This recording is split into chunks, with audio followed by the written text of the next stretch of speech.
Yeah. Good evening, everyone, and thank you for coming in. We hope you're all safe and well. So, welcome to our interview. We are waiting on Sky Raye coming. Unfortunately, she's travelling just now. She's stuck in traffic, so as far as we know, our signal's not too great. Hopefully, she will be joining us during the course of this live. However, we do have for you tonight the co-creator and host of the show, The Gathering, and paranormal investigator and firefighter, Mr. Matthew Sorge. So, Hello. welcome along, Matthew. Hello. Thank you. Thank you for having me. I appreciate the chance to come on and talk to you guys. No, do not understand this is the first time you've done a show in the UK. Yes, actually, it is. It's the first time I have. Well, we don't bite. Sam does sometimes, but no, we're quite harmless. So just say hi to Donna and Angelina. Thanks for coming in, ladies. So the Gathering, you're a co-host and the co-creator of The Gathering. Can you tell us a wee bit about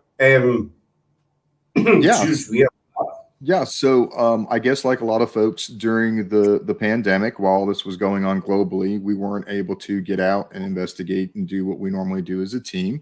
So my team was like, well, since we can't get out, we can still connect with people. We can still promote projects we have coming up, hopefully when all this stuff subsides. So we decided to start doing a weekly live show. We try to do it weekly, but some weeks it gets kind of crazy and hectic because our plate has gotten pretty full. Now that things have reopened, it's gotten even crazier. So that was the kind of the nexus that brought us to actually launching The Gathering. And we kind of do like you guys. We try to find like-minded paranormal folks to bring on and talk about different theories in the paranormal, any projects they have going on, and just really discuss question and answer stuff about paranormal. Yeah, I know you and I spoke in video call a couple of days ago, and excuse me. Hi, Ronald, buddy. Thanks for coming in. So I know you and I spoke the other day in video call, and we actually found out that we do have a lot in common. The way that we work, as you say, is the pandemic, etc. And it sort of made you get down the interview road. Well, that's exactly what happened to us, when we first started. That's for you to get down the interview road to basically keep the channel going. And we've met, a lot of amazing people, obviously including yourself, over the past 6 or 7 months that we've been doing this. So how did you first get into the paranormal? Yeah, so there's hundreds of times, but I'm curious. Yeah, so what happened with me was kind of probably not everybody's story, I guess, or maybe it's a lot of people's story. I don't know, but I was a skeptic. I'd gone most of my life and never had a paranormal experience. One of the hobbies that I like to do is relic recovery. So that would be metal detecting. And there's a farm that's not far from where I live in East Tennessee. And there was this big cornfield, about 16, 18 acres. And I was out there in this field. There's this old abandoned farmhouse. It probably dated to the late 1800s. Been abandoned for probably 2 or 3 decades at least. The roof was coming in. It was really in shambles. So nobody obviously was using it or doing anything with it. And I got a really good signal. I go down to get my target. I look up at the second floor because I got that feeling like somebody was watching me. And I saw the apparition of an elderly woman looking out the window at me. And I froze in my tracks because in the time that I saw her and what I was seeing, before I could process it, she literally vanished right before my eyes.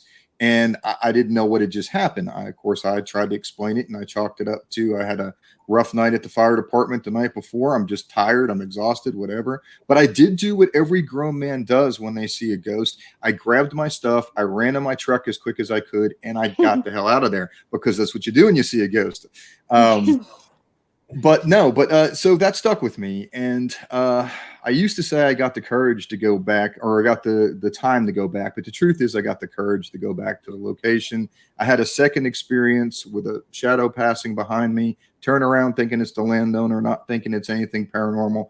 And the landowner is back at his house about 18 acres down the hill. So I was the only one up there on both of those occasions. And now I can tell you, after 15 years of investigating some of America's most haunted and infamous locations, conducting hundreds of residential investigations, I have never seen anything to compare to that apparition that I saw that started me on this quest for the truth. And that's kind of how I got my start. So I've gone from full skeptic to, a believer who's tapping into his own abilities. So there you have it, full circle. Full circle. My best mate's Cool. head fire and he showed me a lot of stuff. Cool. Just say hi Nav to Angela. Andy Murphy's in. It does feel normal now, Andy. We're on this side of the camera, buddy. Chantel, Donna, Ronald, Angelina as well. I don't think I've missed anybody. Have I missed anybody? No. So were you a real full skeptic, way back, totally didn't believe it? And yeah, no, I won't say that I wasn't open-minded. I mean, because I always like to feel like I'm open-minded to just about any possibility of anything. I just had never had an experience for myself, right? So when I say I was a skeptic, I was just like, well, yeah, maybe people have experiences, maybe they don't. And I didn't until Spirit decided to reach out and say, hey, I'm here. So now it's time for you to engage, and here we are. Fantastic. So the gathering. Sorry, Sam, when you go. I was looking at your field of fears with the haunting of the Randolph County Asylum. Yes, ma'am. Now that's a place I'd like to get into. I'd probably run a mile, but I'd still like to go in there. How did you find that? Yeah, so that's one of those that's been around for a while. It's not as popular as some of the other big infamous hauntings here, simply because it was offline for many years and in private ownership. It was actually still a functioning facility until 2009. Then it went a couple of years that it was vacant, and then it changed hands a few times. So it is now in the hands of somebody who is trying to restore it. His name is Dan Allen. And he is trying to restore it back to kind of how it, put it back together to how it was. And he's opened it to paranormal research. And it is truly one of the most active places I've ever been. It's incredible. It's just layers upon layers of history. And the activity there is really fantastic. It's a great location. And it tells that from story. The word go sort of thing? Were you getting activity from like when you first went through the door, or were you having to search for it, or?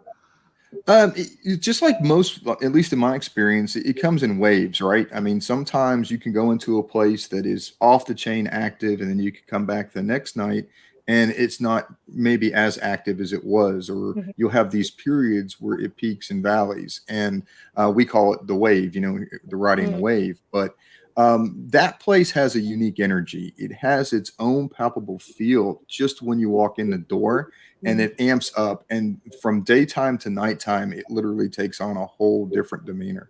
But it was a wonderful experience. We were on location filming for 20 hours a day for 2 days. It was insane. We had a lot of fantastic experiences, and we got to do things that had never been attempted before, at least to my knowledge, in the paranormal. So it was a fantastic experience. That's really good. That's due out in summer this year. I'm sorry? I lost you for a minute. Is it due out summer this year, the documentary? Is that right? Yes, it's going to be, the documentary. We're in post-production now, so it will actually hopefully be out sometime in May. We're shooting for May unless anything changes. There is a companion book that's coming out with it that will have photographs from our director of photography that was there, who shot a series of photos, and then it tells some of the history that goes along with those photos. It also outlines the experiences of all the people that were involved in the project. But the project, what really set it apart and made it different than a lot of other paranormal films or paranormal documentaries, was the people that we brought together to do the project. So you had my team, which is, we're kind of unique in the way that we operate and work anyway, because, well, maybe not for you guys. Here in the States, we would probably be considered unique. You guys really seem to embrace the mediumship aspect and the Victorian era methods much better than the States has for years. But the States are coming online with that now, and that's becoming more and more mainstream.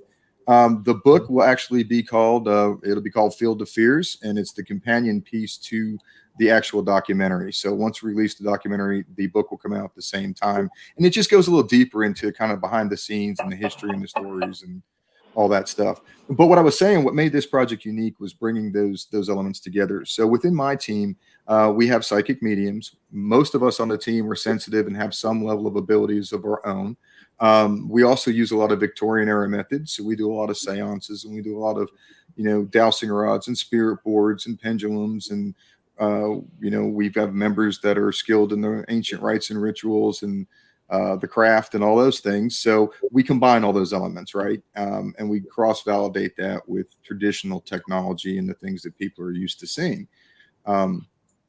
Yes, I would absolutely agree with that statement wholeheartedly. And that's why we're excited about trying to do something different and something unique with combining those things. So what we did for this project was we took my team that has those unique elements. We brought in medium Sky Raye, who unfortunately, I'm not sure if she's going to make it or not. They're stuck in no man's land, the last I heard from her.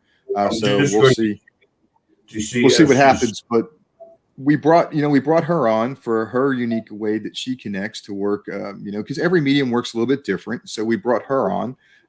We brought in J.W. Prather, who builds devices. If you guys have ever seen Ghost Adventures or some of the other shows, something's called a direct link. It's a spirit box that uses your energy. So think of it almost like a digital Ouija board. But he builds other devices than that. That's the one that you're probably most familiar with because it's been on a lot of shows. There's a few UK shows that use it too. I don't know which ones, but Jay builds a lot of that type of equipment. But he has a really unique piece of equipment that he designed that allows for real-time EVP and spirit communication without a tuner. So you don't have to have a spirit box. It's actually monitoring in real time. It has sound meters that can tell us exactly where sounds are coming from.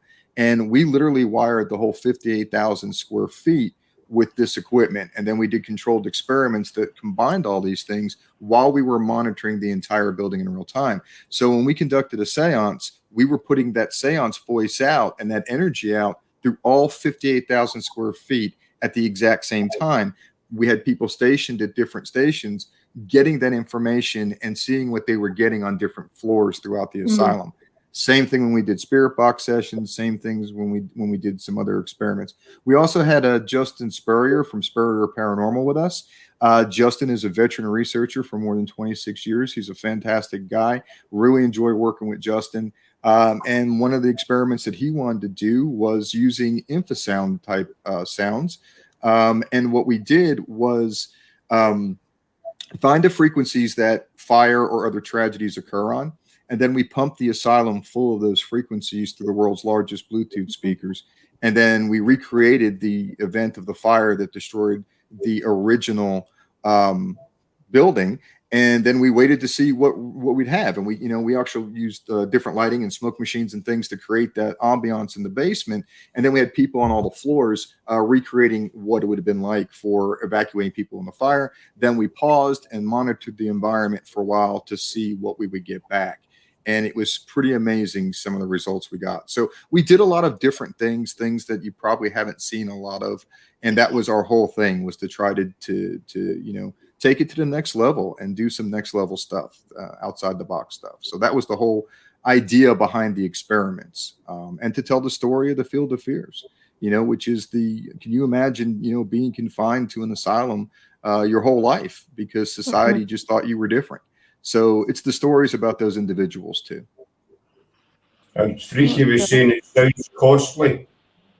Yes, that's why we launched our own production company, because we needed to be able to fund it.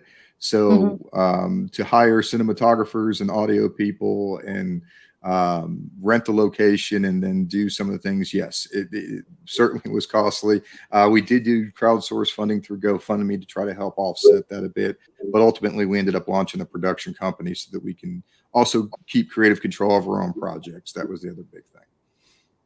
Ronald was saying we need Charlotte Underwood over here to help and a handful of others. Well, maybe we can ask Charlotte herself. Hey, Charlotte, how are you? Surprise! How are you? I've probably bring Charlotte and Matthew, since I know you're two good friends and you haven't seen each other. So, as a wee surprise, I think to Charlotte if she wanted to come along. So, Ron's comment actually was quite just a bit nicely timed, you know, when he says we need Charlotte Underwood. I nearly smiled, Charlotte, because I knew you were coming along. You know? That's awesome. Shelley, Charlotte. I said, how are you, Charlotte? I'm well, thank you. How are you? I just came on. I stole your thunder there, Charlotte. I'm so sorry. Hello. How are you, Matthew? Are you well? I'm good. I can't complain at all. I'm just excited to get the opportunity to come on here and talk with you all. You Where's fine Sky folks. this evening? I'm sorry. I'm having an audio delay. I apologize. Looks like you guys are talking, and then there's I'm not hearing it, so I apologize. What'd you say? I was just asking where Sky is. Oh, Sky is traveling between Kansas and Las Vegas with Justin, and they got stuck in a traffic issue last I heard, and she had no service, so she wasn't able to get on. So I do apologize for her not being here, but that's what happened to her. Oh, bless her. Hi, Donna. Hi, Ron. How are you feeling, Charlotte? Yeah, I'm on the mend. As you can, my throat keeps going on me, but yeah, it's just slow go. I think I'm going to have some more antibiotics, but they're sounding like a talk in a tunnel. It's sort of near enough gone now. you're sounding better. You're definitely sounding better. Yeah, I've needed to take a break. I'm glad you're doing better. I know that's hard to be sick. Thank you. How did you first hook up with Sky, Matthew? How did you and Sky first meet? Yeah, so it's kind of funny. It's sort of kind of how Charlotte and I met in this roundabout way too. So we had a show for a while when we first started the gathering. We launched it on, we took it over to Paranormal Warehouse. And Sky happened to catch one of the episodes, and she reached out to me.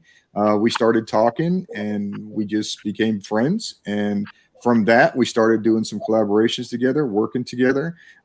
She came in, did some public events with us. Took her, brought her into the project for Field of Fears. She's also taken on myself as a student to mentor me with my own abilities, which has been fantastic. And has really helped me to, increase from where I was. So that's how we met, and that's kind of what happened with Charlotte too. I just on a fluke sent her a message and said, "Hey, would you like to come on the show?" We didn't get to talk for a little while, and then she messaged me back. She's like, "Yeah, I'd come on the show," and we had a blast when she came on. So, and we've been kind of communicating ever since. So it's kind of how both of us, kind of small world, kind of how spirit hooks us all together, right? I think that's how we met Charlotte as well. Did I not just send you a message? Yeah. Matthew and I were talking the other day, and I said earlier on, it's remarkable how similar the two of us actually are, and channel-wise as well. How we've what we've done with our channels during the pandemic and what have you. So I think I just mailed Charlotte as well and says, hello. Do you want to come on? And that was, she came on and she was a big hit. Was she? I would like to know. I like Charlotte. You're a lady, Charlotte. Bless you.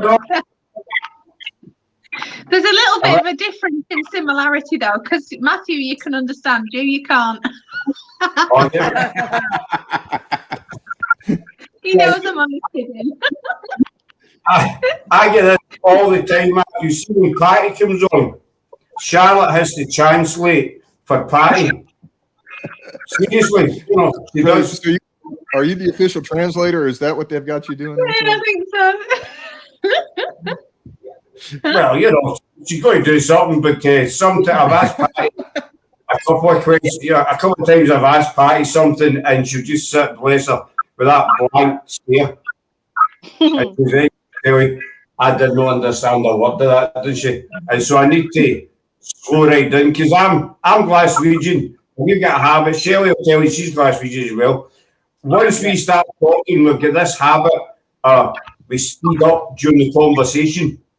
but we don't actually realise, you know, the mind doesn't click that we're doing it. And before the end of the conversation, you're like that, and people are just sitting nodding to you, you know. You know. See, I would understand.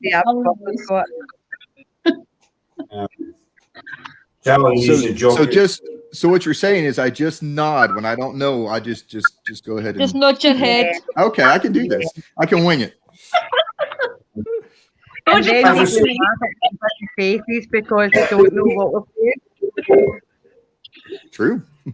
When we ask you for your bank account details and that, don't nod. You need to answer the ones. Yes. I'm going to private message that over to you later. I just figure that's probably the safest bet. I don't want to put it out in public because it's a small bank account. Trust me, there won't be a lot of room for everybody. I don't care what, as long as it's a bank. As long as it gets me a ticket to Memphis, I don't care. I mean, I'm really no care. So, Charlotte's an interesting lady. I've read up a wee bit about her. I know she's not here. Hopefully she'll make it. Sky. Charlotte. Sky. That's because Charlotte's in front. Sorry, I meant Sky. I don't know all about Charlotte. Interesting now. First time Charlotte's ever been on the channel. Do we know about Charlotte, don't we? Well, the way you're making out, we don't. You never know. Right? Poor Charlotte. How do you really know a person? I mean, well, this is one thing as well, Charlotte. We're on Sky coming into you. I got it right that time. Sky's a forensic psychic medium, is that right? Yeah. Yes. Yep. So what's the I know she's worked with, you know, the authorities and what have you on different bits and pieces. What's the difference between a forensic psychic medium and Charlotte? I am a forensic medium. I work with the police. Are you? Where have you got your information from, Scott? No, you never trust Please. Hey, Scott, do you need me to send you her bio? I can send you Charlotte's bio.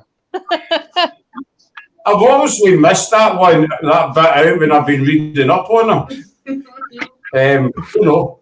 So I apologize, Charlotte. I do apologise. I'm humbled by your presence. No, to be fair to you, you've never asked me that question, so it's the first time you've heard about that. But I've said something little bits about it in the past. Don't justify it to him. Just I do think it's a great question now. What is the difference between a forensic medium and somebody that goes in? Is it so?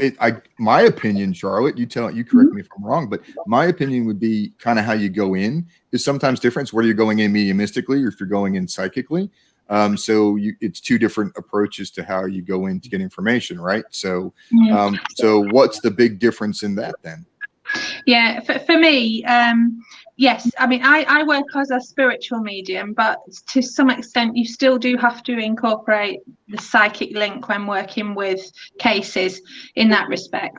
And it'll be little things. So there's different ways that, and Matthew knows about this, when we connect to spirit, we work with what we call the clairs.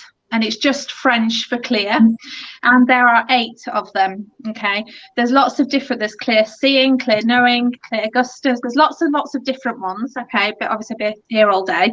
And the way that I monitor that is I sort of turn the way I work with my clairs, if that makes sense. So if I'm working or have been on in the past, say like a murder case, if the person has been underground, I will taste soil or dirt in my mouth.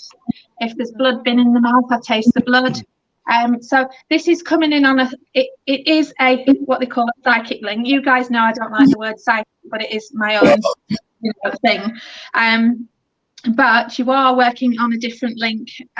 However, also when I do that, I can go to bed at night and the spirit of that person will come to me and they will take me through a timeline of what happened.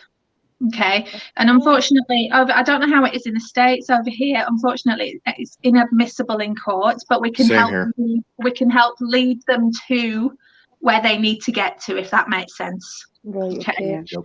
And actually, I have to say, we're not used enough. You know, some of these cases, they get wrong. They do get wrong, you know, and it irritates me because I'll be sat there and the spirit will come to me and I'm like, there's nothing I can do right now. You know, and it makes you feel a little bit helpless. But yeah, so it is, you do work in different ways.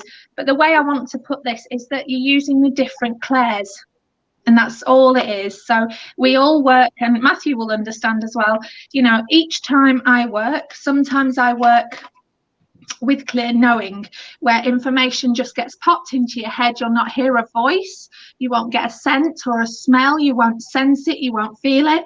So that is clear knowing. Okay, and it's clear cognizance, it's called. So that's one of them. And then obviously you can, it all very much works on your senses. So you can taste, you can smell, you can see, you can hear. Okay, so it's always used in different ways with whatever way you're working with spirit. Even when we're working in the paranormal side, again, it's different. So for me, rather than say the word of psychic, and again, it's my personal view, I just actually understand it because of how I work on a different clair when I'm doing a certain set of work. Mm-hmm. So basically you use your clairs to help you with whatever you're working with, right? I mean, so like how you go in, right? So yeah. So yeah. I can relate sort of to what you're saying for myself. Just like even in the paranormal, as I'm learning my abilities, it's things like the claircognizance. Just, you know, it's not my thought. I know it's not my thought. It's information being given. So I completely relate to what you're saying. Yeah, it's like you've got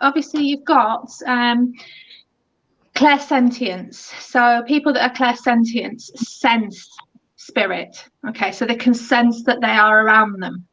And a clair empathy. So a clair empath, somebody that's an empath, will feel how someone passed. They will feel the emotion from that person. And these things are, I have to say, they're not widely known enough, if this makes sense. Yeah. So if people actually understood how the clairs work and how we can connect, they would understand mediumship and any spiritual connection in a better way. Mm-hmm. Yeah, absolutely. I also think too that most of the people that are drawn to paranormal or are in the paranormal, whether they want to really own it or admit it or not, are more tapped into their gifts than they realize. At least that's been my experience. You know, your sensitives, as we call them in the States, is exactly that. It's people who are sensitive to energies.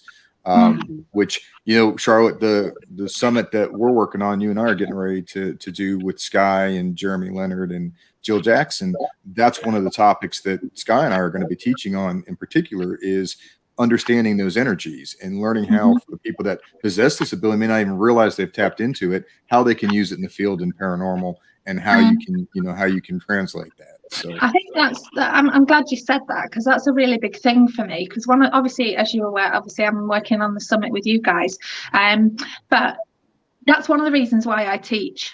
And I like to teach people, not just people that want to connect on a mediumship level or on a healing level. Which, you know, I like to teach people so that they can understand it a lot better. You know, and when you say somebody is a sensitive, it's a widely used term, very much like psychic. So what are they sensitive to? Are they sensitive to feel? Are they sensitive to smell? Again, it all comes to the you know, and my colleague, who is my wonderful partner in the paranormal team, Liam Rowley, we're doing a live with you guys soon. He is amazing. He loves it. And Matthew, you understand, I love the tech, you know, but also he is a sensitive, but he is a clairsentient. So he will pick up on, he will sense the energy. So he won't necessarily feel it, he will just sense it. That's the difference. Empathy is feeling, sensing is a different thing. Okay, so it's very misunderstood, and it is one of the things that I tend to teach when I am teaching my students. Yeah, I actually have a friend of mine that is a clairaudient that when she says, you better check that, there's an EVP there is, because she hears them. She hears them, and so that's where I think bridging this gap, right? That's what I think in the States we really need to work on. You guys have been doing a lot better job of that for a long time, but we're trying to bridge that gap here finally and merge those things. And I think you get so much more on investigations when you embrace spirit the right way, when you are respectful and you do the things you're supposed to do, and then you bring in those other elements. When you start working on the mediumship level, you start working through the ways that you can relate to those spirits and really truly help those spirits. It's incredible how much more you can get on an investigation, and that's something I think that we're finally figuring out here. We're slow at a lot of stuff here in America, and obviously this is no different. So it's as a smoke, we can put a couple of comments. Nav, I hope I'm pronouncing your name properly. It says that someone's got a headache here, and Donna French says she's got a bad headache.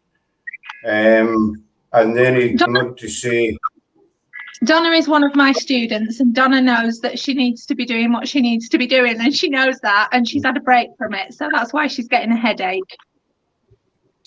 and so someone's hit their hand, and Donna, it says she's, where is it?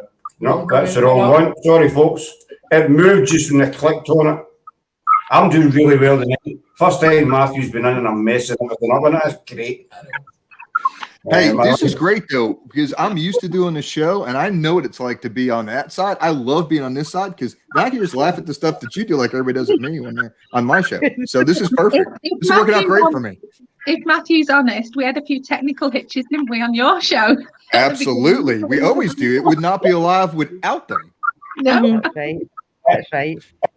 What you're saying about all the different senses that you have.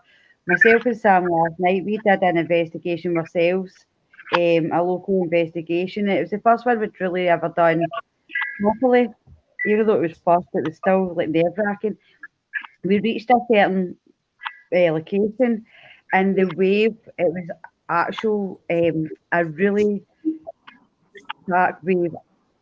I've just got to ask you this. Which one of you felt an energy go through your stomach? One of you did. Yeah. It just felt awful. It really felt really like dread. And I mean, Sam will tell you, I wasn't really scared last night. I wasn't frightened as much as Sam was, to be fair. Okay, but that I just actually felt that wave, and I thought, oh my God, and it was so strong. I want to say something here to both of you. Okay. From now on, when you go on an investigation, do not go out scared. Okay? Yeah. Thank you. Spirit will pick up on that and they will play on it. Spirit can be like children. You should never be afraid of spirit because they can't hurt you. Okay? And that's very, very important to put across to you. Never be scared because you are the ones that have the upper hand, not spirit. Okay? So you go in with respect, like we've spoke about before, and I'm sure Matthew will have something to say on this. You go in with respect. You go in with, it has to be a mutual respect as well between you and spirit. So you have to have the respect, so do they. Okay? But you must never, ever show fear. Very, very important. It wasn't so much that I was scared. It was more one area of where we were. Yeah. It's like I was getting told, don't go there, don't go there, don't go there. It wasn't a house. No. So this isn't the one this isn't the place we spoke about previously. No. We had no negative feelings at that location at all. There was none for us. We just felt totally calm there. This was last night. I don't know if you've heard of it. The Brigadoon.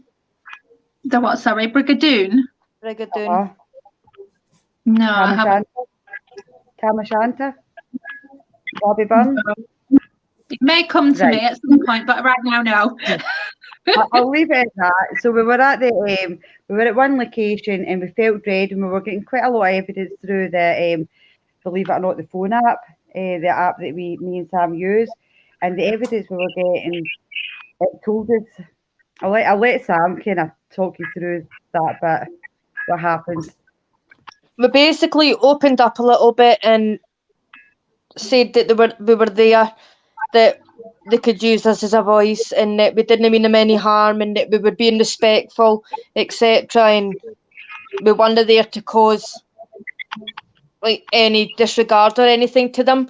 We just wanted to hear their stories, etc. And then I says, can you give us a word, or can you tell us something that you can see or where you are?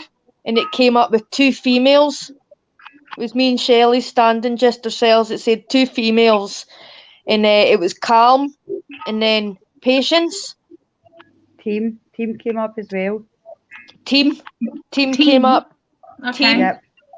And then I says, thank you very much, etc., for the information.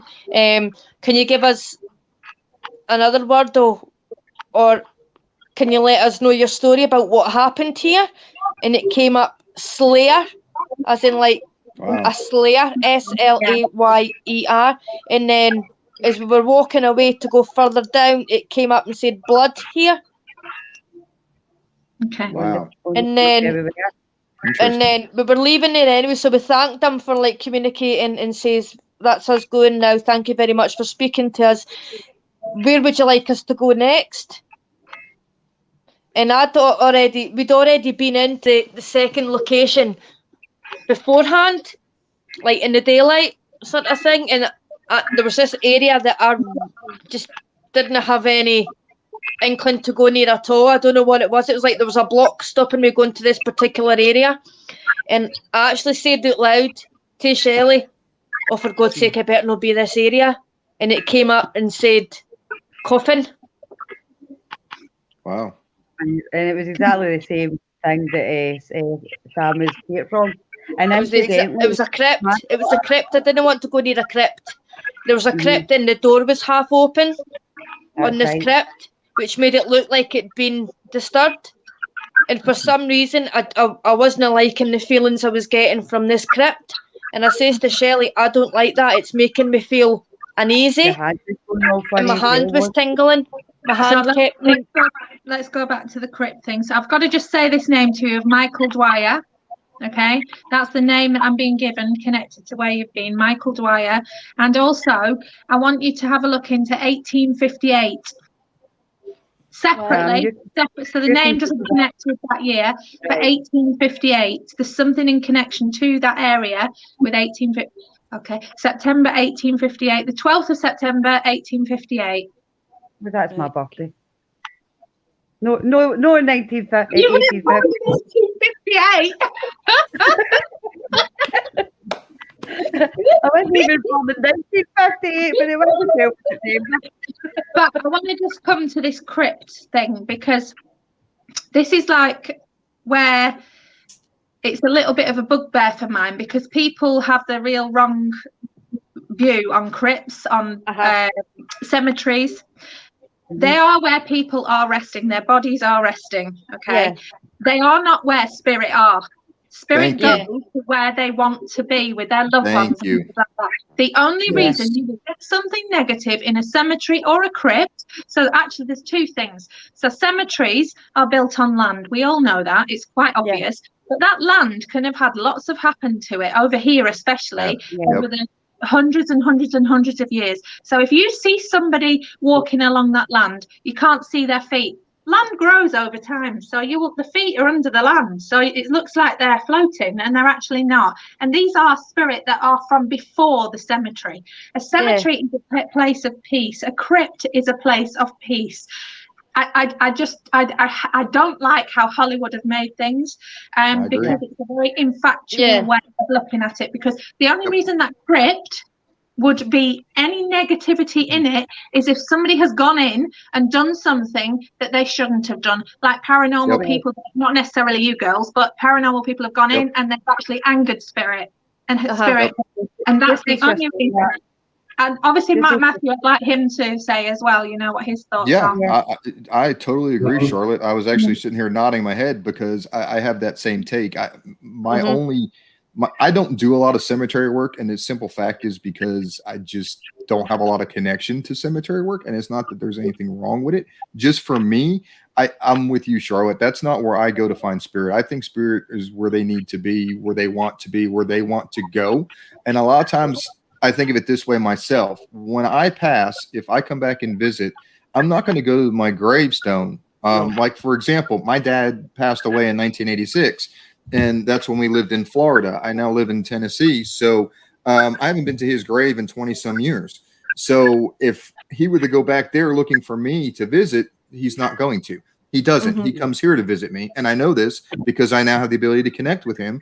And I know when he comes to visit. And so I have that knowledge, you know. So what I wanted to say is just that's where, you know, you go where they need to go where they need to go. And that's not necessarily where to look for them. But no, I couldn't agree more. The only other thing I was going to add to that is a lot of times people, because of Hollywood, and that's a great example, and they like to go and unintentionally do things that they shouldn't to anger spirit, whether that be Ouija boards or things. And I use Ouija boards, or spirit boards, as you guys, I believe, call them. I use them all the time. I think you can, if your intentions are right, you know what you're doing. I think you can use any tool. There's no difference in using a Ouija board or using a recorder. If your intention is bad and you do things to anger spirit, you are going to unintentionally or intentionally invite the consequences that come with that. So I think that's what we run into in cemeteries when there's bad activity there. It's because people have gone there and opened doorways to things they shouldn't have.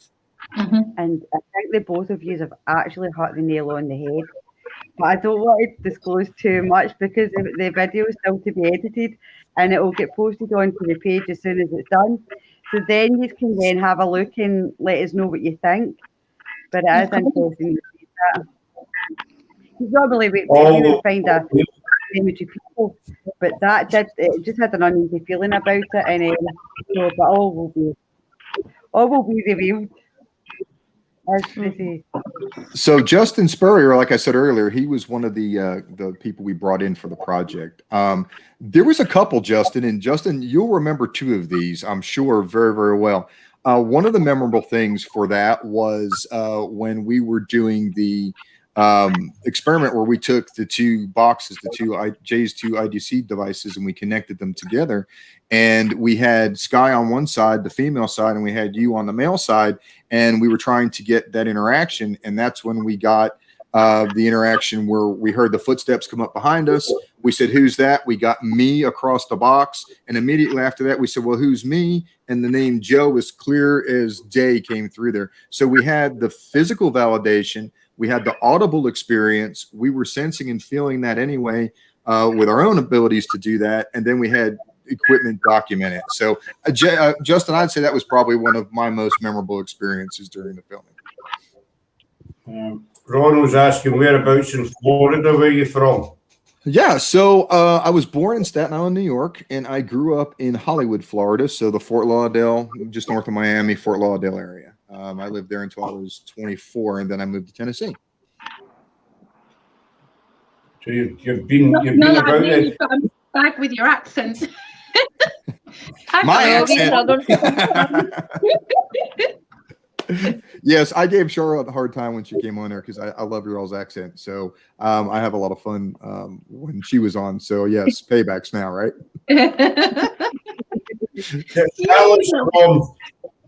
Charlotte's from a kind of posh bit of the UK compared to where we live. You know, are you there? Is compared to where we live, it's like Beverly Hills and the ghetto, basically. You know, something like that. Brooklyn, whatever. You know. Isn't that crazy though? And it doesn't matter what country, there's dialects in every part. Like, you know, here where I am, you know, if you live in the South, you sound one way. If you live in the North, you sound one way. If you live out West, so it just fascinates me how you have in any country, anywhere in the world, you get these little pockets of dialect, and it's pretty cool. I always enjoy conversations about that because it's kind of neat. It's the same. I mean, I'm from Glasgow, and years ago I used to drive trucks, and I used to deliver to Aberdeen, which is about a 3-hour drive from Glasgow. You know, it's still in Scotland, but this is not paranormal related. I'm just giving you an example about accents and what have you. So every Wednesday I'd go up north to Aberdeen, and there was an old guy, bless him. He worked in the warehouse, in the depot, and I used to dread, he would open the shutter door, and I would dread the shutter door going up in case it was him. This guy would be maybe late 50s, early 60s, because I could not understand a word that came out of his mouth. Aberdeen is quite hard. You know, there was one day he was off, and there was a young guy that was there, and he came out, and I was like, oh, you know, thank God it's you. He says, you know, I says, thank God it's no thing. What's his name? He says, I'll tell you, mate, nobody can understand him, and we work beside him. You know what I mean? And I was tortured every day. I seen him coming out. I was like, no again. You know, just like. It's the same with the Glasgow accent and the Ayrshire accent. When you first moved down here, like, what are you saying? You can understand. Well, you still can't understand me. No, I really can't. Well, you're not alone, Charlotte. I live with the man, and sometimes I still can't understand. My darling. It's either can't understand or just doesn't listen. One of the two. Or you speak too fast. It's actually really good to see you, Sarah, because I haven't seen you on for a while, so it's lovely to see you. Oh. Thank you. I've been hiding. How come nobody ever says it's good to see me? Because you're on every panel, whereas I'm kind of. Because we see you all the time. Every other. But it would be nice for somebody just to come on and lie and say it's nice to see you. Scott, it's very nice to see you. Nice to see you. I've got a question, actually, if that's all right for Matthew. Yes, go ahead. Obviously, with you being a firefighter, Matthew, have you ever experienced seeing, because I've just literally finished a reading earlier, and it was a burn victim. And did you ever experience, or have you ever experienced spirit leaving the body from you know, to do with fires? Yes. So I had, up until recently getting into my own abilities, I had not experienced that. In fact, I find myself now having to really shield so much more and really put up a lot more protection when I go to work, because I'm around so much more energy and I feel it and can connect with it so differently.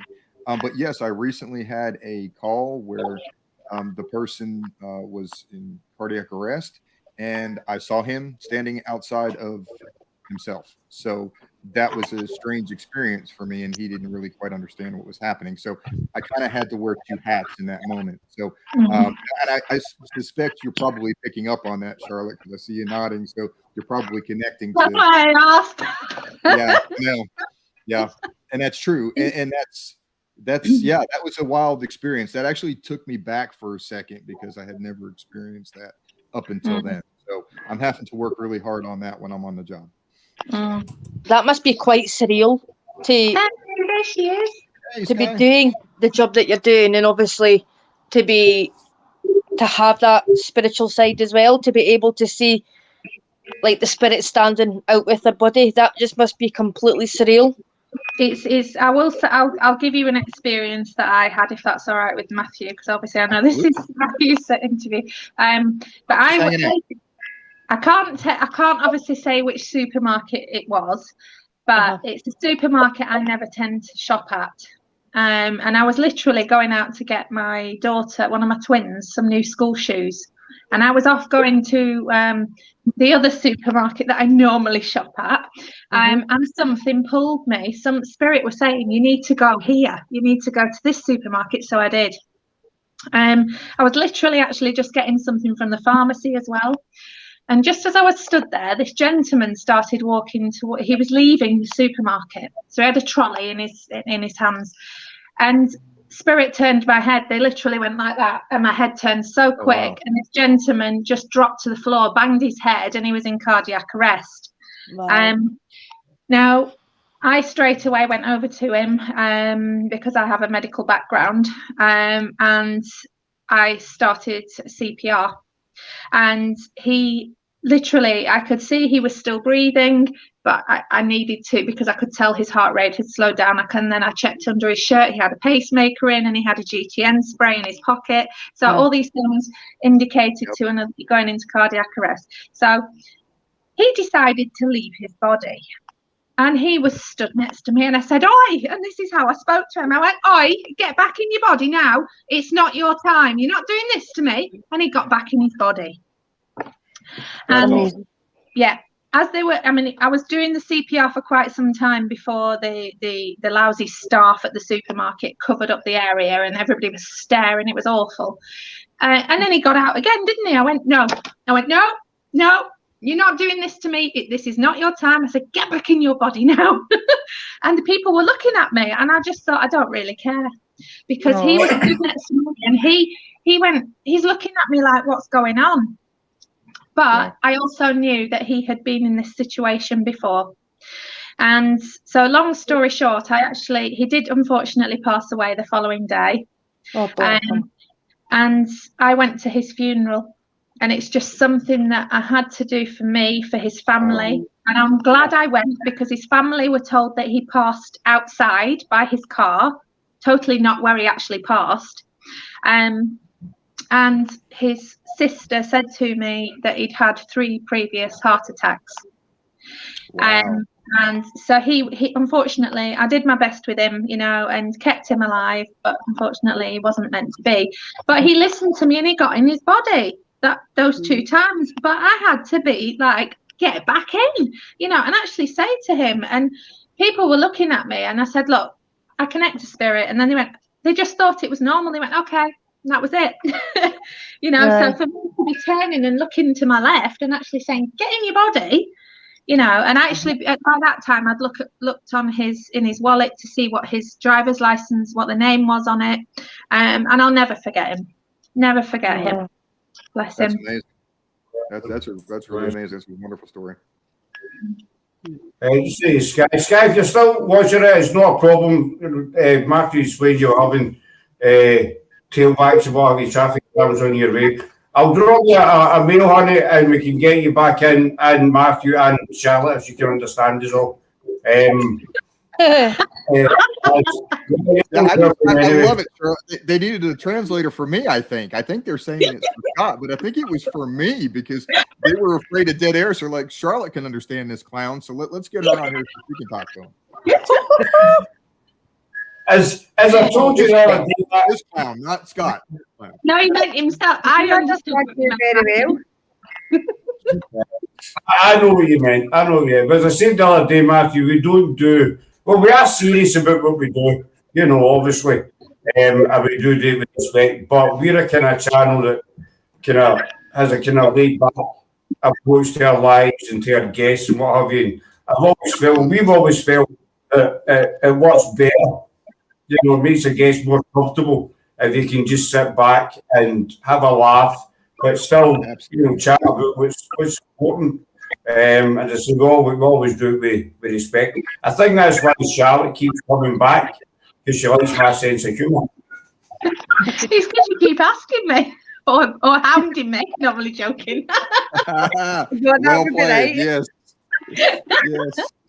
I love coming on here, and that is what you've just said there, Scott. I love it because it is laid back, but you do let people get out their point of view, and that's what it is. It's obviously point of view of each person you get on, and you are respectful of that, and that's why I do keep coming back, because you do respect what we do, and I'm grateful for that. Well, thank you, and that's very nice. You need to. I mean, I've watched some shows, and the guy doing the interview just goes bang, bang, bang, bang, and the guest is trying to talk. And I think we said this the other day, Matthew, as well, but the rapid questions, the show's over in like 10, 15 minutes, because the interviewer is just rattled right into a list of questions. And after 15, 20 minutes, they're sitting there with nothing else to talk about. And that's not how I'm not expert, but that was very nice, Charlotte. I'm not chuffed now. Charlotte, I'm really good. But you know what? though? It was the same with Matthew's show as well. You know, I really enjoyed doing your show. So you best have me back on, Matthew. Anytime. You're always welcome. But no, no, I want you back to come on. I really enjoyed it because, again, actually, you were very insightful with what your thoughts were as well, you know, and I really like the laid back approach that you have as well. Yeah, hence why I come on both. And I think that's what we need more of, though. I mean, really, guys, I think this community, whether you're in the US, the UK, no matter where you are, we all have a love for spirit. We all have a love for what we do. So we need to put aside egos and just share and learn from each other. Yeah. I know I'm not right all the time, and that's the way it should be. And nobody ever is. That's the thing. Exactly. But so many people don't get that, right? They don't seem to get that we can learn from each other. They don't seem to get that we can really enhance each other if we just try. So it's why I love meeting like-minded folks and getting the opportunity to do exactly what we're doing right now. So for sure. It is really good to learn from each other. Carry on, Shelley. I'll shush. No, you go. No, you can't. You're all right. No, I really am. Let's do rock, paper, scissors. Want to? Rock, paper, scissors. I know. We do that all the time, Matthew. I do apologise. So that's all I was going to say. It really is to be able to learn from each other. That's how you grow, you know, and you start to figure out, like what you were talking about earlier on, about when you get the feeling. Me and Sam wouldn't know, because obviously that was our first investigation, to be able to then learn from people that's been in the God, I don't even know the word field. The field. Aye, and you're learning for the best. Yep.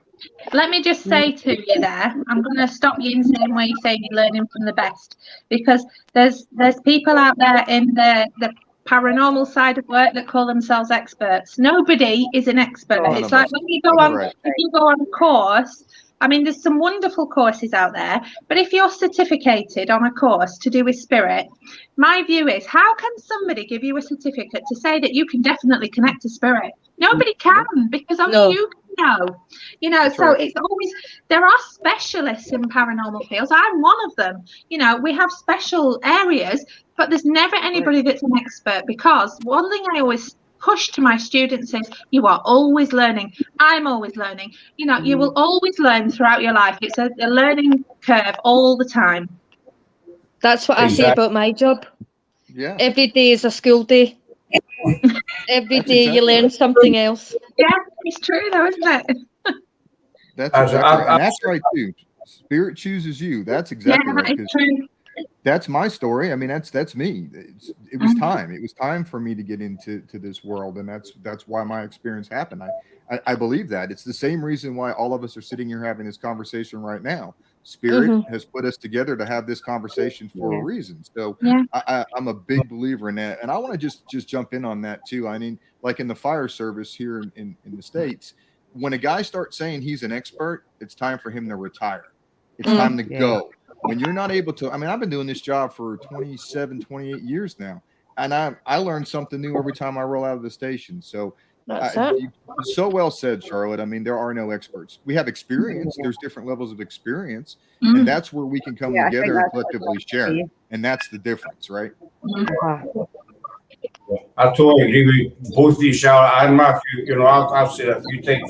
I watched a few shows as well where people say, I'm an expert in the paranormal or the supernatural or, you know, the Ouija board. There's no such thing. As you just said, Matthew, you might have somebody who's got more experience than you. Or you say, well, I'm stuck with this. What do you think? And you'll be able to tell you. You know, the same as Charlotte as well. But to say that you're an expert in something, no, it's, you know. No. It grinds my teeth. You know why we can never say we are experts? Because we are human beings, and human beings make mistakes. Yeah, absolutely. And human beings can overlook things that could be seen by someone else. You're never an expert in anything, and that's where when we talk about ego, that's where ego is a bad thing. Absolutely. You know, because ego is a good thing generally, but when it's used in certain ways, it can, and that's where it is a bad thing. And just going back to Nav's comment about spirit choosing you, 100% correct. You can never pull spirit to you. The wrong way of connecting with spirit, they will come to you. It's like, you know, obviously when I do my lives, people will say, can I have a reading? Can you get my dad through? Can I have a reading? With all greatest respect to them, I feel sorry for them because they really want it. But actually, you can't just pull spirit in. We get chosen by that spirit to actually give over some information to somebody. They come to us. We don't go to them. It's the same in paranormal work. And see, I kind of equate that to even the living, right? I mean, if I walk into the big grocery store, the big box store, whatever you want to call your stores there, you walk in there, there's sometimes somebody that you just don't want to talk to them. You just don't like their energy, right? Spirit, I think spirit works exactly the same way. This is the same reason why a paranormal team can go in and get nothing, and then another team come in and have all kinds of stuff. It's because 100%. those spirits choose to show themselves or work with the people that they like the energy to connect with. I'm a big believer of that. I mean, there's a prime example. My colleague did a recording with obviously I can't say too much about it because he'll be telling you about it when we come on. But he played the recording to me and he didn't hear some of the things that I heard with my clairaudience, and it was as clear as day. But even still now, the guys that have played it back again still can't hear it, you know. And it's about, sometimes I wasn't even there, I was just listening to a recording, but spirit allowed me to hear it, you know. And again, it is all about that that's where it comes down to. It's that mutual respect. Yes. Yeah, and that kind of leads to another point too. I think that what I have found over the years of going to locations and doing investigations on the paranormal work is when you go in there and ask the same 50 questions that every other person asks that comes in there. When did you die? How did you die? What's your favorite color? You're not. I would get tired of answering those questions as a living person. So why would it be different when you die, right? So what we find, at least what I find, is when you go in and you just talk to them like they're alive and like they're there with you, and you talk about the place, the location, the history, just have conversation and go about normal things. You will be blown away how much more activity you'll experience. I had a funny experience. And this is very similar to what you're saying here, and I believe 100% that that's how it should be with how you just said, Matthew, because you can't keep going and asking the exact same things. I went into an investigation one time, and it was my friend's in sales, and she said, just ask things that are very odd that just get someone's attention. If they're stopping somebody in the street, you know, what colour socks are you wearing? Oh God, you smell like Brussels sprouts. So, you know, just silly little things. And I did it in an investigation. I said, oh, I've got a spirit here. I said, you've got spotty socks, haven't you, spirit? And we actually got a reply. You know, and it's little things. It's just something different because they get bored. And this is why I always say you should never, there's nothing wrong with returning to places. Constantly going, we've got a bit of back feed here, but constantly going to the same place again and again and again. Spirit are going to get bored of you. They're not going to want to. They're not like performing monkeys. Exactly. You know? Yes. Yep. I 100% agree. And also, why do people expect people to be different when they're dead?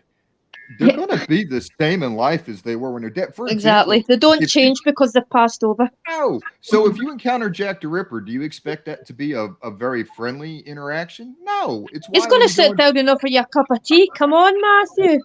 Exactly. See, but that's what people think, and it blows me away. People actually are surprised when they go into a prison and they have some negative interactions. Not that everybody in prison's bad. That's not what I'm saying. But what I'm saying is, if you go to a place that you know had some of the worst people who were alive, why would they treat you differently now that they're dead? Suddenly they've gone from that to being, you know, St. Patrick. You know, it just doesn't work that way. It's just not. No. It's just not how it works. And then I think that's what people.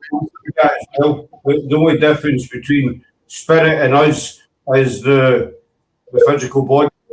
We don't have a physical body. Yeah. That's it. You know, If you're grumpy in you're this just a life, shell. Yeah. you'll be grumpy in the next life. Well, you might cheer up a bit, I don't know, but if you were happy in this life, you should be happy in another life. You know, you just can't at all. But I don't. But just getting back to what both Charlie and Matthew were saying about, you know, when sometimes you meet somebody and you just take an instant dislike to them. That happened to us last year. I'm not going to name any names. We went to a place in Edinburgh. There was 4 years, and we met this individual.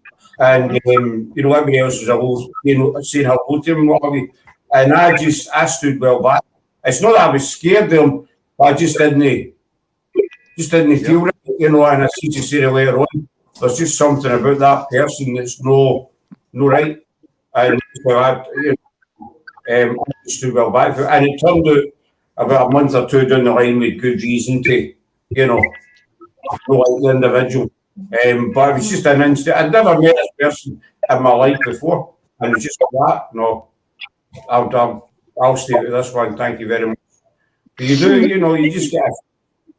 This is why it's so important to learn about your chakras and looking after them and opening and closing them and grounding. It's so important because a very quick way, if you're in that situation again, a very quick way that you can protect yourself is to cover your solar plexus. So just fold your arms. Literally fold your arms, because unfortunately, if you haven't opened, because obviously this is not a lesson, but our chakras are opened naturally. We know that, okay? So if you don't actually know how to close them, or if you don't know how to open them correctly, and your grounding so important, then you are open like a sponge. So somebody can come and just go with all your energy and take it away. And if you get somebody like that, literally just cross your arms. You know, cover that solar plexus, because it's our powerhouse. It's where our emotion is stored. So it's so important, you know. But just going back to what Matthew said about the energies. So on one investigation, I was at a place, but they had some of the items from the Jack the Ripper museum. Oh wow! And one of the hats was supposedly Jack the Ripper's hat. I walked in that room and I was physically sick on the floor. Because it took me by surprise, and I said, I'm so sorry. I stood up, and then I saw an apparition next to this hat, and it was one of his hats. It was, and the energy in that item was just immense. But like you said, he had a nasty energy about him. He's not going to be any different now. And it wasn't. And that energy made me physically sick. And it was many, many years ago now. But, you know, you have to be very careful with energy. This is why to make it react like that as well. It's obviously very, very strong. Yeah. And I think that's also where people sometimes confuse things. I hate that the word demon is thrown around like decaffeinated coffee. It's insane how much that word is flung around. I think that sometimes that same scenario, you have the energy of a Jack the Ripper or a Ted Bundy here in the States. Why would that not feel as horrible as you imagine? Just like the person that you didn't like, Scott, that you guys encountered, it's the same thing, right? So that's why I say that. I think that sometimes gets mislabeled, or people feel that energy and they automatically assume, again, the prison scenario, they assume that something nefarious is running the halls. No, it's not necessarily that at all. You're just feeling bad human energy, because that's what it is. They're nasty people. Spot on. That's it. I think sometimes it's expectation. I've said it many times, and people are probably fed up with me saying this about Greyfriars. The Greyfriars has got, you know, has the reputation most haunted cupcake in the world, and there's so many stories coming out of Greyfriars, you know, all dark stories and people getting injured and spirits and what have you, that I think people expect as soon as they walk into Greyfriars a very, very negative, bad feeling. But it's the entire opposite. You know, it's a feeling of calm, you know, and you can sit in Greyfriars. We're to our daughter in the Greyfriars, not during the day, not in the middle of the night. I want to add, you know, then to a 5-year-old, let's go hunting in Greyfriars at 3 in the morning with the wee one. It was during the day we took it. And she loved it. She, you know, she was walking about, running about, and she absolutely loved it. And you're sitting there thinking, this is the most haunted grey garden in the world. meant to be day and night. She was upset when none of the spirits would talk to her. She just wanted to be like a pal, but they weren't. She tends to, when we go into graveyards, you know how bad this is going to sound. There's a venue down south, and there are many teams that have gone to. It's a very famous place. I'm not going to say it, but if you ask me off air at one point, I'll tell you. And they come back saying, "Oh, it's really active." Actually, there's been no recorded deaths on that land at all, and it's a dead place. It's just dead for spirit. There's no energy, and it makes me mad when people come out going, "Oh, it's brilliant," because then that venue are like, "Come on, give me money," and they're getting people in that are actually not experiencing what they could if they went somewhere else. You know, it's very sad to see it when they do that. Yeah, and that happens. You know, I think that's the other side of it, because, and this may be kind of out there, but this is sort of my thoughts on it. Every interaction we have in every space deposits energy, right? That's living energy. So we have living energy, and then we have spirit energy.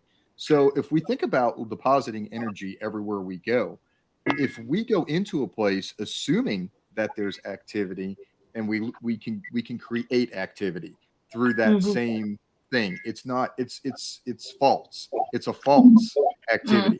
But I think that's sometimes what happens, and then that gets really, or inexperienced people will think they're having something happen, and if they did a little bit of due diligence, they would be able to explain what they think is an experience, and then the next thing you know, this place becomes labeled as whatever. And then greed and profit take over, and that's a sad thing. And I've seen that play out.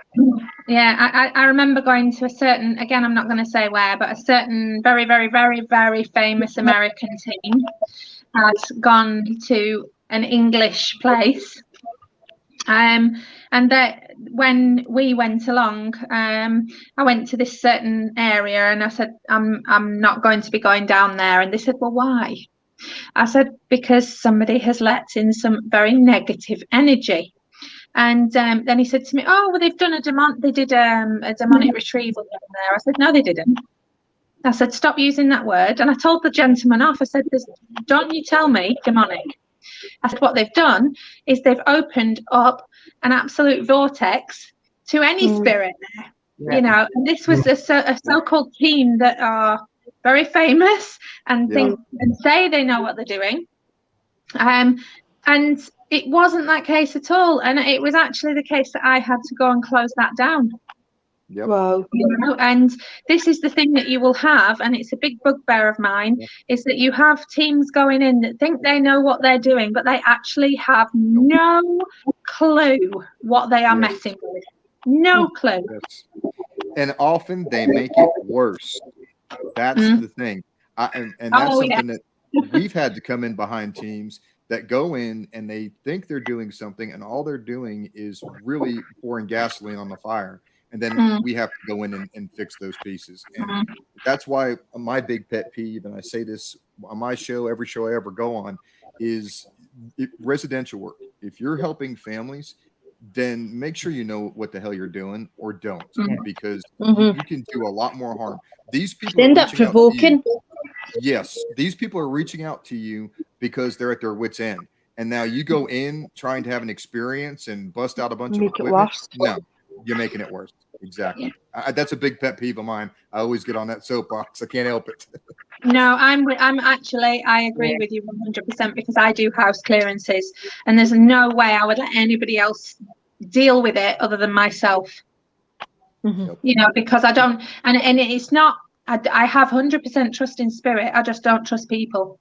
Yeah. You know, there's and I do feel it's so important that, you know, I mean, Patti has a lot of knowledge on it as well, you know, and I'm sure, obviously she's not here, but I'm sure she would have a view on it as well. And it's like Matthew said, it's so important. You are literally messing with people's lives if you do not go in and do not know what you are doing. Yes. So I can't say that enough, because do you know why? Because I have had to do so many remedies of places, teams that have been in, or people that have been into these houses. These people are then having it worse. They're at their wits' end, so I'm having to come in, and then it stops, and it's yeah, it is. It's, I have to agree with you 100%, Matthew. It's my biggest bugbear, I have to say. Yep. But I had a story a couple of months ago now. I think it was in one of your lives. I was with a team, it was south of Scotland, and they'd been into this couple's house. The couple were hearing noises, and this team went in and charged them X amount, and says there's definitely, something here, we'll need to come back. And so the couple were that, please do. And they went back again and charged them money again. And it turned out it was a fault with the heating system.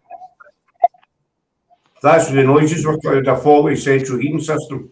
That's where the noises were coming. This team went in twice, and they basically basically. Aye, and it was something to do with their pipes or something. That's where all the noises. And because there was a fault, the pipes ran around the house. That's why they were hearing it in different parts of the house. But this team were, you've got a demon or whatever it was. We need to fix this. People like that should be very, very ashamed of themselves. Yes, absolutely. Yeah, to me, that's no different than that's no different than going in and robbing somebody. That's no different than pulling out. That's it. That's basically daylight robbery. Yes, exactly. That's terrible. I had a client, and literally no money was taken because that's not how I work. I actually paid, and I had to travel near enough 4 hours to get there. I had to pay to stay in a hotel, all my cost. We went into the house, and it was myself and my colleague again. We went into the house, and luckily, there was certainly paranormal activity, especially on the land outside. However, while we were there, he also, because we put 2 K2s down on the kitchen worktop, and they were going mental, and we knew straight away this was not paranormal. So he then had a look around, and they discovered that their electric box was extremely faulty, and was actually, there was stuff I don't understand that side, but it was dangerous, and it was putting the family at risk. Wow. So obviously they found this out. Yes, we did find paranormal evidence, but of a separate nature, nothing to do with that. But for me, that really helped that family because it kept them alive, for one. Yes, absolutely. And for two, it did give them some answers to the other things that have been happening. And that's how, for us, for residential work, the way my team works, there's a process, and that process starts with talking to the person that's reaching out, obviously.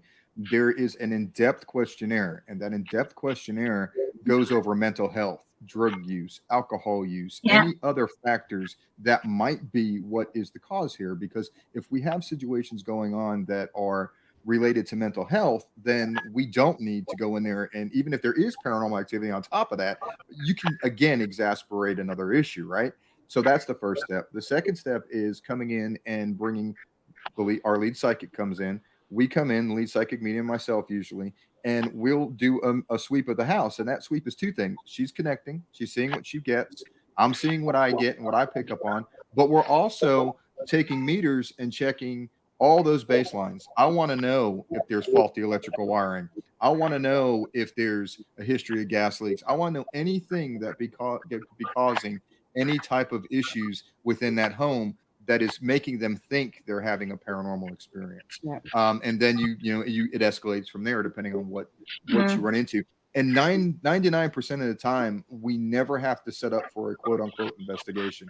We can eliminate the problem, whether it's environmental, it's health, or a person issue, or it's spiritual, and then we do it on the mediumship side anyway. So either way, it gets taken care of, and that's the process that we use for residential work.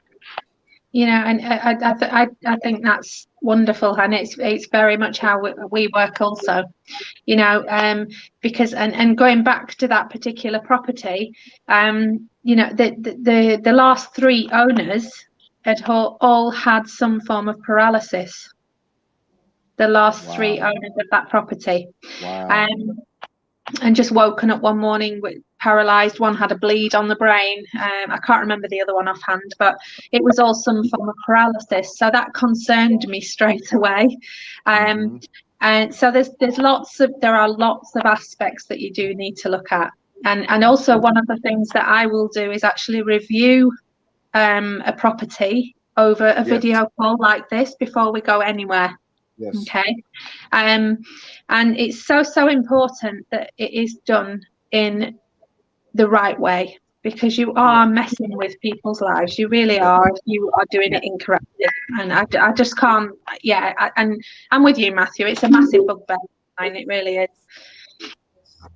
Well, one other thing annoys me is, when people ask, like Teams questions about having the person doesn't know the answer, they'll make something up, I've saw it happen, they'll waffle on. And rather than just say to the person, look, I don't know, but I'll try and find out for you. Something like that, They give them this big long spiel. And obviously the person that's asking the question is taking it in and believing it, because they don't know anything, they don't know any better, no disrespect to them. But to me, if you don't know the answer to something and just say, I don't know, but I'll do my best to find out and get back to you. Yeah, and that's why doing like we're doing right now, collabs and talking with open-minded people and working with people that work the same way is so important, because I may not have encountered it, but one of you all may have. I pick up that phone, I say, hey, Charlotte, hey, Scott, hey, Sky, hey, whoever, have you guys encountered this? This is what I'm dealing with. You'd be surprised. They may have, or they may know somebody that's credible that has. And that's that benefit of working together instead of, oh, I'm right and you're wrong, which is, again, it's so important. It is important to incorporate. It's like now, obviously, I've got my connection with Matthew, and I won't think twice. If there's something that I'm not sure about, I won't think twice to contact him.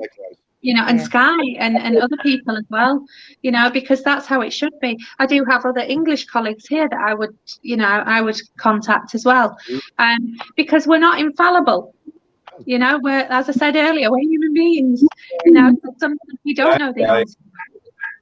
Well, that's a good.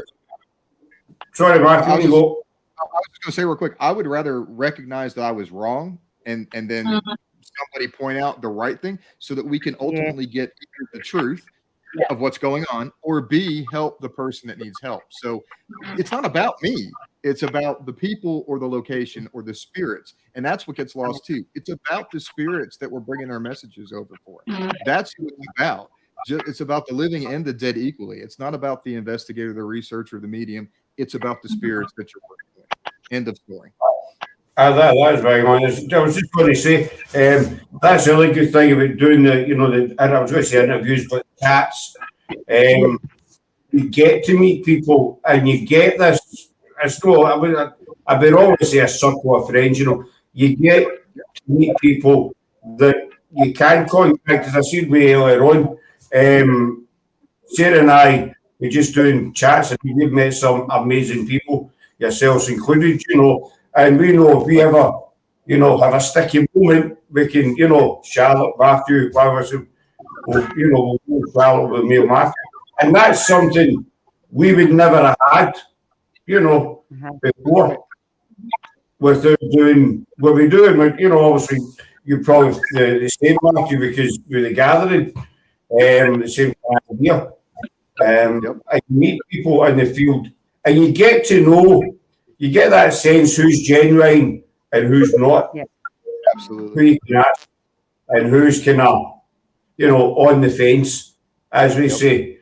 And then you got the ones you just you just stay away from. You want to sell them to your granny, just go away, basically. Yes. There are people I have worked with that I will never work with again. and then there are people I will work with every chance I get. So there's both sides of the coin there. We are the same in that respect. We've met some people, and no. But if there was a hole in the ground, I wouldn't let them know. I'd let them walk into it and probably laugh. But that's just me. That's bad, isn't it? That's just terrible. You know what I mean? I know exactly what you mean. There's people you meet and just like you think they're okay at first, but then further down that rope, you find out that the rope's very short. you know, and you think, no, does that sound bad? Does that make me sound bad? Very. Does it? I sound like bad. You know, me, Charlie says no, Matthew says no. That's all that matters to me. No, but on that note, I will just say before you finish there, it's so important to find the right people that you do gel with when you're doing paranormal work, because we all have different energies and we all don't always get on with everyone, you know, and you know, I never go out to annoy people, but somebody might find me annoying, vice versa, you know, you just don't know. So it's so important to find the right people, and you will, like you say, people go into it for a laugh. It's not a laughing matter, you know, it's matter. You know, it's so serious, and this is why, you know, I'm very professional. My colleagues are very professional when we do investigations, because it's such respect. And as soon as you get people coming in, oh, I've been scratched, oh, something's just been thrown at me, then make them leave. They leave, send them away. They are not what you want there. And you bring up another really good point. We do a lot of public events, so we'll bring people in. We teach a basic paranormal class. It's a very basic thing that so they can understand the respect and the importance and the protections and the basics, right? And then we take them out and we basically give them a historical tour, and we try to connect with spirit. And sometimes we do, sometimes we don't. But the point that I wanted to make is the energy that they bring to your table has a huge impact on how your night goes with the spirits that are there, or as I like to say, the spiritual baggage that comes with them. So so you're spot on with that. When you bring different people into the mix, into the fray, it completely changes it's really good to have skeptical people, because they can be the best people to either read or work with.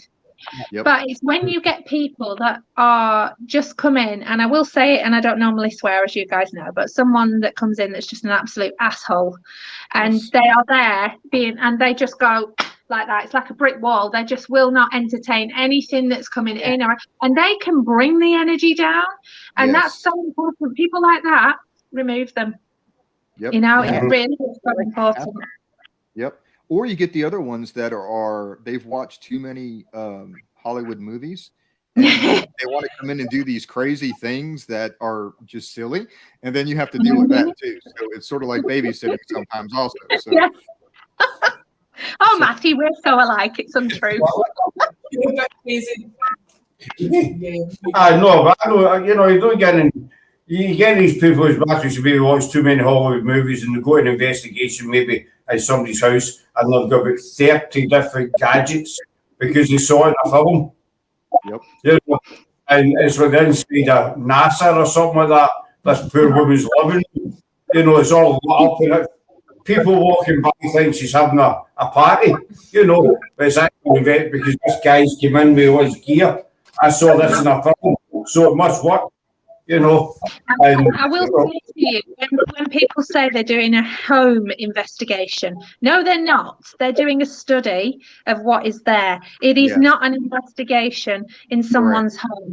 You do not mess with anyone's home. If you're going into a building, you're investigating the history of the place. You are doing very similar in someone's home, but you are studying what that spirit is trying to show you and what that spirit is trying to communicate to the people.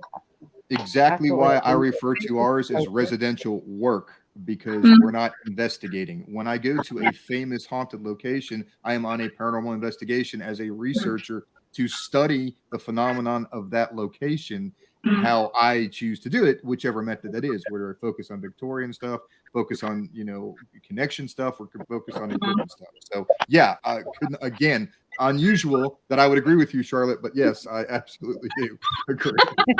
It's very unusual, isn't it? Just before we wind up, Charlotte, Ronald's got a comment for you, and was thinking them just kisses. Oh, that's funny. Matthew, the last time Charlotte was with us, we got to sign, managed to get to sign, which I was quite happy at, you know. She was really jolly good, wasn't she? She was really, really good. And you weren't feeling well. No. You had it sung all day, and then Scott makes you sing. I know.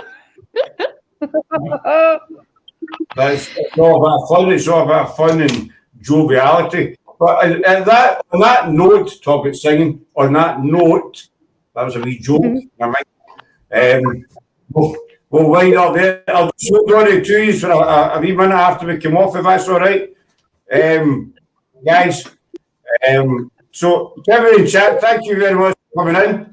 The girls are back tomorrow night, and Joe from our English team is going to be doing an investigation somewhere. With my mysterious voice, somewhere in the UK.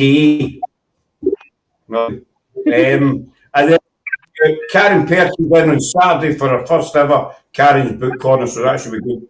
Well, thank you, Matthew. We'll see Matthew again, and of course, we'll be seeing all the shots again anyway. As always, I enjoyed it. Thank you so much for having me on, and thank you for bringing my dear friend Charlotte on. That was fantastic to go talk to her again. Absolutely enjoyed that. So thank you guys for having me. Appreciate it. Been an absolute pleasure. Good night for now, folks, and take care wherever you are. Bye. Stay safe. Bye. Yeah. Bye, guys. Bye. Thank you.